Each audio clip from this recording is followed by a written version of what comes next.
ওবে জানিস বে প্রদীপ বে, ওবে কি হলো বে? ওবে প্রদীপ, তোকে আর কি দুঃখের কথা বলবো বলতো না, তুই আমার ভালো বন্ধু বলেই বলছি।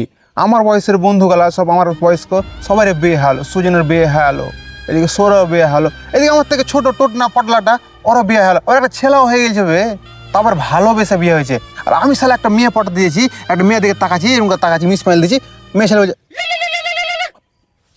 এরকম করছে বে। বলতো না কি করবো, আমার কি বিয়ে হবে না, গার্লফ্রেন্ডও পড়বে না, বলতো না, ভালো লাগছে না আমাকে। কি বলছিস বে? এরকম করে হে তোর সাথে বে?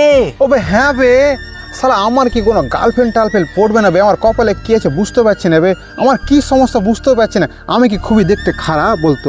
ওই সামনে তোকে একটা কথা বলবো, তুই রাগ করবি না তো? না বল। তুই দেখতে খারাপ বলছিস, তুই দেখতে খুবই খারাপ বে। কালো সাঁতাল বে, হনুমানের পোঁত দেখলি না, তোর মুখ দেখলি বে, তোর মুখে দেখে রুচি হয় না মেয়ে ছেলের বে। ফেরার লাভলি মাঙ্গা বাকসালা, তোর মাল টাল পড়বে না বে। কালো সাঁতাল ফেরার লাভলি মাঙ্গা।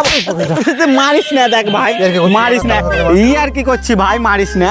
দেখ তোকে একটা লাস্ট সিরিয়াসলি কথা বলবো, হ্যাঁ তুই দেখতে খুবই কালুয়া সাঁতাল বে, কালুয়া সাঁতাল, কালুয়া সাঁতাল। সত্যি